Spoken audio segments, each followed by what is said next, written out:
Hey, y'all, it's Michelle with SLP Full Disclosure, and I want to welcome everyone back to the podcast. I'm so excited about today's episode. It's something that I would say 10 years ago, I never thought that I would feel confident enough to talk about. But what we're going to be talking about today is, I think we've titled the podcast On the Job Training, and I know you're probably wondering what that means.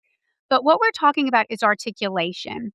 And I think that I know that for myself, when I was in graduate school, I was anticipating, among all the other classes, the anatomy and the physiology and the language development and the adult and the neuro and all of those classes. I remember thinking to myself at one point, when am I going to have a class that's going to teach me how to fix an R or fix an L or fix an S? And much to my surprise, as you know, if you're a speech pathologist or if you're in grad school, there is no such class, or there wasn't when I was in grad school. So that we didn't have a class that taught us now when you're working with a child that can't produce their R, here are some techniques and here are some things. Here's how you do it. This is how you explain it. We don't learn those things. What we do learn is we learn about speech sound development norms.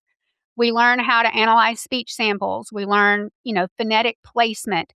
We learn maybe those big approaches, the cycles, minimal pairs, traditional approaches, maybe practices for cueing and stimulus selection. But we learn all of this not in a class, but through supervised sessions with real clients while our supervisors are observing us, which I'm so glad I don't have to do that anymore. It was so nerve wracking. But what you quickly learn, and I learned this very quickly when I graduated 25 years ago, back in the late 1900s, as my daughter likes to say, I learned that I've got a child that comes in that has an R or an L or an S. How do I fix that? Like, I know where your tongue is supposed to be. I know all of those things, but I learned very quickly that I was going to have to learn on the job by talking to other speech pathologists, having mentors, that I was going to have to figure this stuff out kind of on my own and build my own toolbox, if you will. I think the hardest thing is picking the right approach for specific children. Knowing where they are cognitively, what age are they, and that is what I find hardest in my practice today is making it fun because let's be honest, articulation therapy and the drills are not always super fun. But finding ways to keep the child engaged while making sure I get enough repetition and practice in that 30-minute session that we're making progress.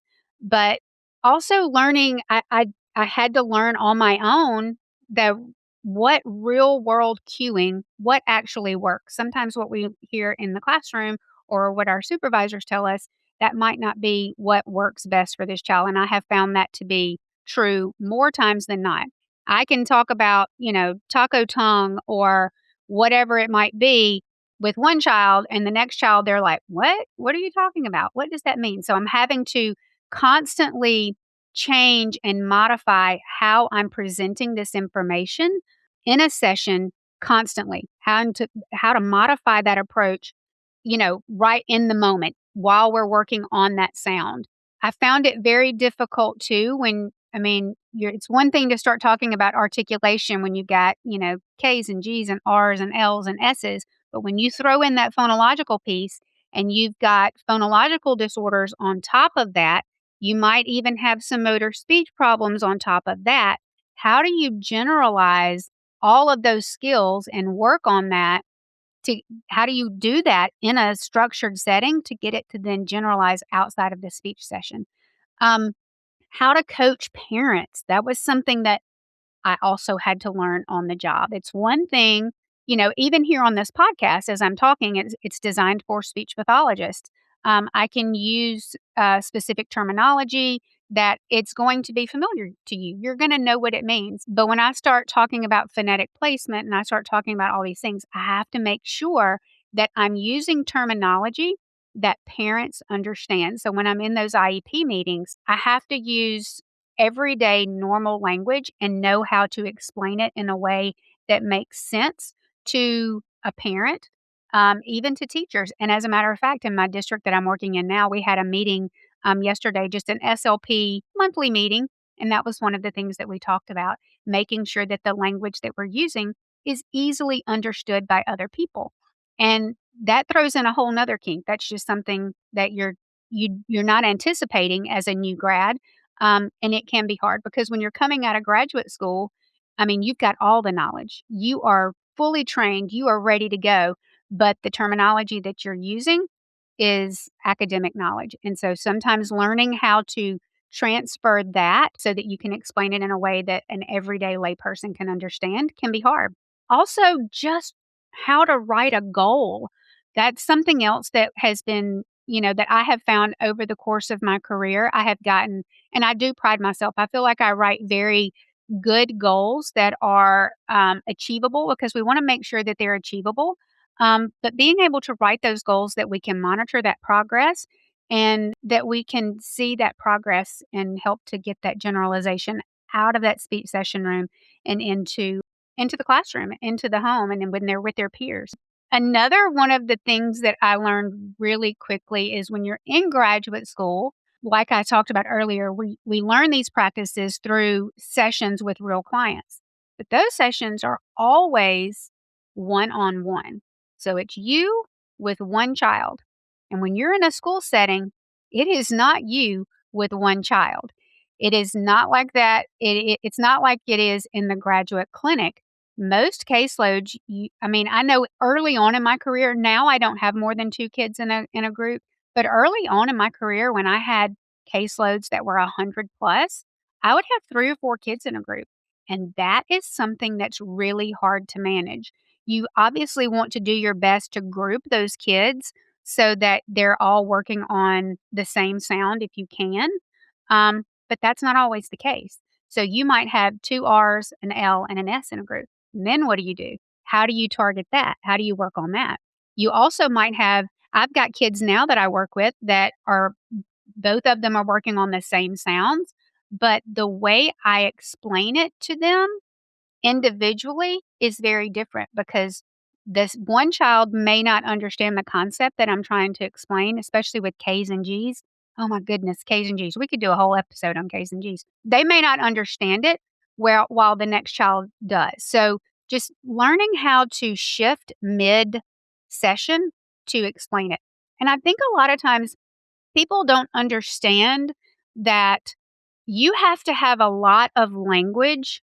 The children have to have a lot of receptive language and a lot of understanding of their oral structures to work on sounds. I know, and that this is something I do want to address is the speech sound articulation norm chart. If you're listening to this, I would love for you guys to leave us a comment or on the podcast if you want to reach out to us on the SLP Full Disclosure TikTok page. But I want to know, what sound development norm chart are we using? There seems to be, if you just Google it, and I did Google it last week when I was working on this outline, and honestly, a plethora came up. There were so many different links and so many different charts that it was really hard to decipher. I would say for the most part, they were pretty, on target and on track. But as I'm practicing as a speech pathologist, as I've worked with children birth to 21, when I see that K and G is a sound that starts to emerge at the age of 3, and should be mastered by the age of 4, I think to myself, what in the world is happening? Because I don't know if you're like me and you've worked with a 3-year-old recently on a K and G, but it can be hard. It can be very, very difficult. So, in general, what sound development chart are you guys using? And if there are any techniques that you have, I would greatly appreciate them because I do have a really young one right now that I'm working with K and G on. And it's challenging, very, very challenging. Just talking about what all you have to learn on the job, you have to learn how to word it. How am I going to explain to a 3-year-old to use the back of their tongue and tap their soft palate for a K and a G? And I have done 1,000 different things. We've looked up, we've coughed, we've done all the things. But once we get that sound in isolation, how do we figure out that scaffolding process? How do we scaffold from isolation to syllables to words to phrases to conversation. And that is something that's really difficult to do, even for myself as a very seasoned SLP. So I know that our young SLPs are challenged with that, because I remember that was one of the things I had a hard time with initially when I first graduated was I got this sound in isolation. Now I got it in syllables. Let's move it to words and phrases, and how you do that and how you do it in a successful way. Because if you move too quickly, you're not going to get the success. So just being able to create those strategies and those scaffolding processes is something that you're going to have to learn, and you're just going to have to practice. And sometimes, I hate to say this, it's just going to be trial and error. You just have to figure out sometimes a way you word it. If you start talking about taco tongue and the kids are like, huh, what are you talking about? When you use the tongue depressors, when you're using the straws, when you're using all of those things to help elicit some of those sounds. I have one right now that I'm working with, and it's the craziest thing. He's young, but we've been using the tongue depressor for the K and the G, and he doesn't even use it correctly. He can literally, as long as the tongue depressor is anywhere near his mouth, it doesn't even have to be between his teeth. It might not even be in his lip. He can sometimes get it up there and it can just be close, and the K and the G, perfect every time. All word positions. And that's something else that we have to figure out. How do you work on those sounds in the initial, medial, and final position? What is the process that you go through to transition that sound and transfer that sound from the beginning of the word, the middle of the word, and the end of the word? And I think what I want to encourage the new grads with is there's no right or wrong way to do this. I think the only time that you might see some stall in your process and in your progress is if you misdiagnose phonological disorders versus articulation. So I want the new grads to understand and be confident in the fact that what you're doing, you were trained to do, and there's really no right or wrong way to do it. What I say to my children in therapy might not be the way that you want to say it and word it, and that's okay. Everyone has their own style.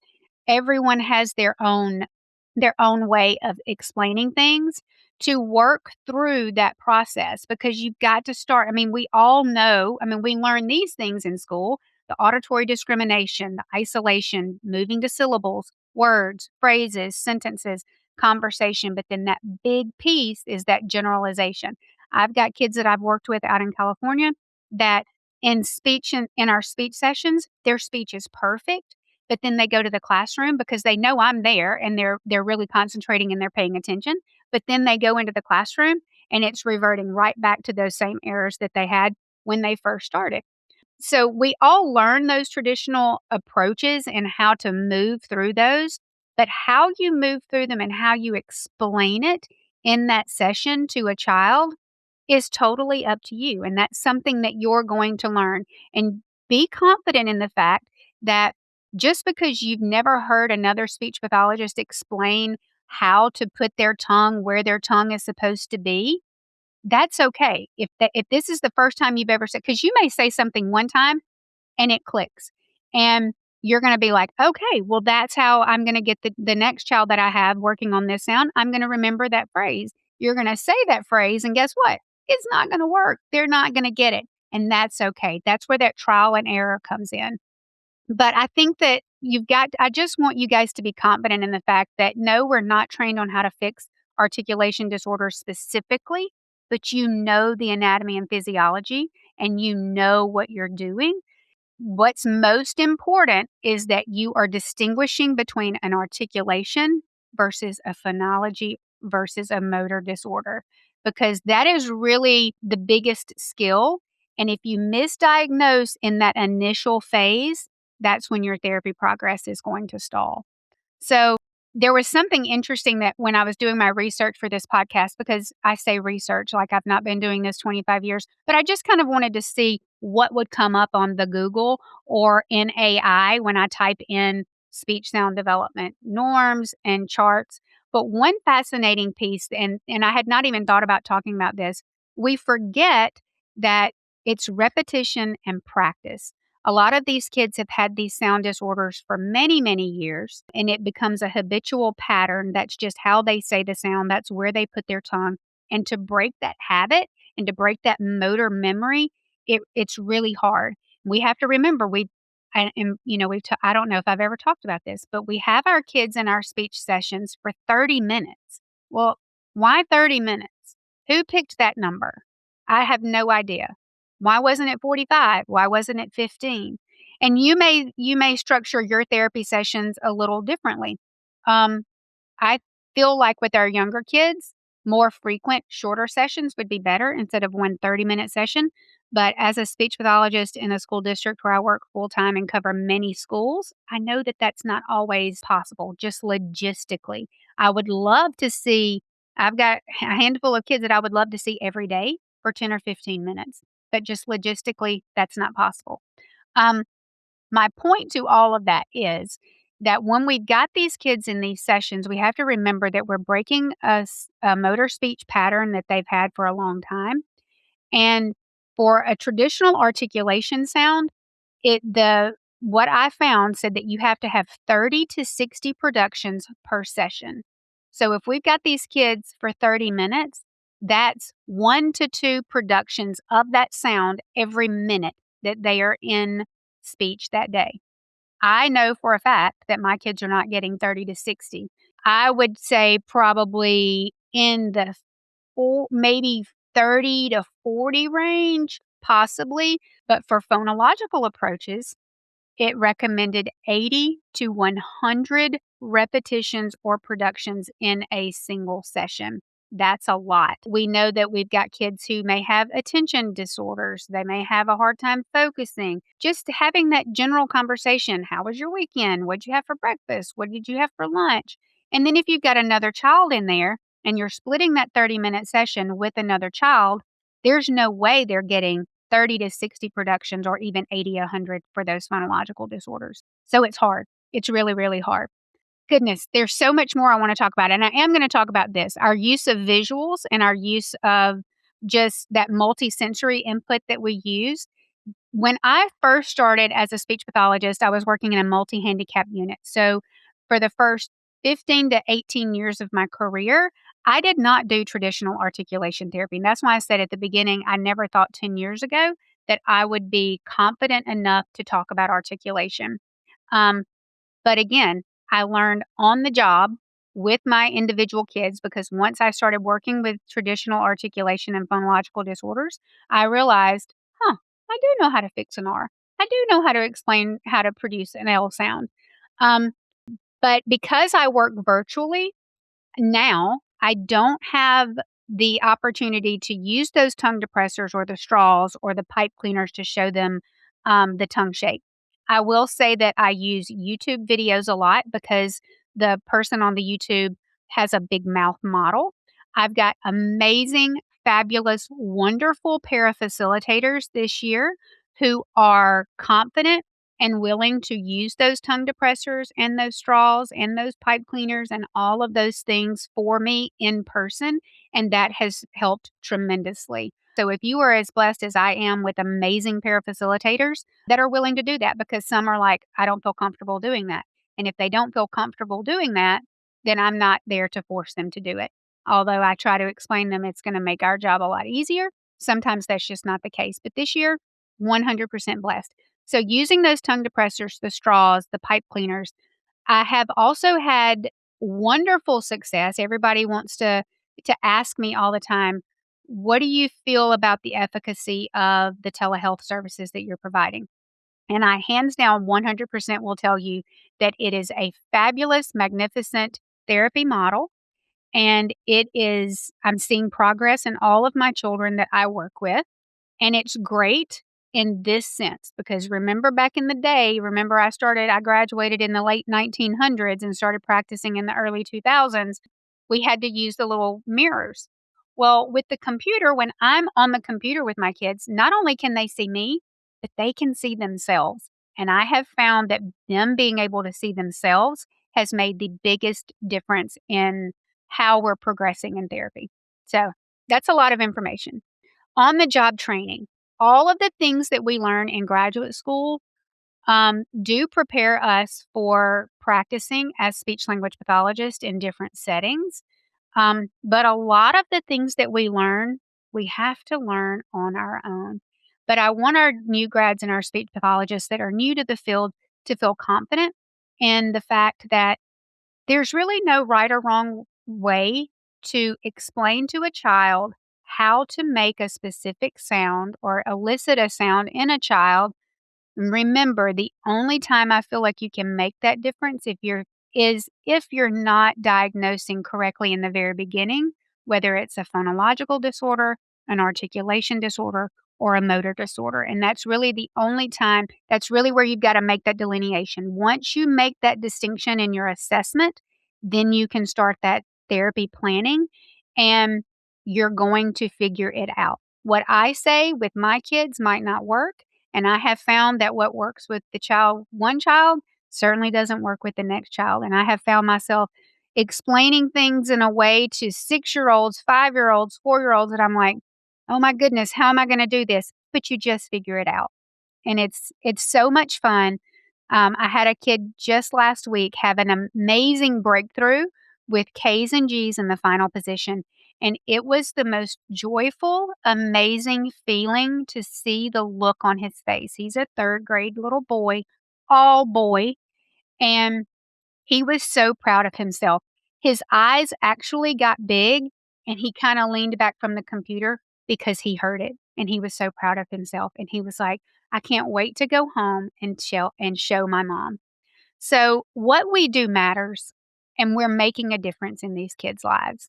So keep at it, figure it out. Let us know in the comments what speech sound developmental norms are you using, because I really do want to know that, and I want to know how we figure this out. And I also want to know if anyone else out there is struggling working on K's and G's with 3-year-olds, or if it's just me. So if you've got some advice for me, please let me know. Guys, thank you so much for listening today. You can find us on Spotify, you can find us on Apple or on YouTube, and you can also find us on TikTok at SLP Full Disclosure. Thank y'all so much, and we'll see y'all soon. Thank you for tuning in to SLP Full Disclosure. You can learn more about this episode and our show on our website at amnhealthcare.com. If you enjoyed this episode, share it with a friend and subscribe to our show on your favorite podcast platform. You can also find show updates and SLP opportunities on our Instagram at AMN Allied. Special thanks to AMN Healthcare for making this show possible. See y'all next time.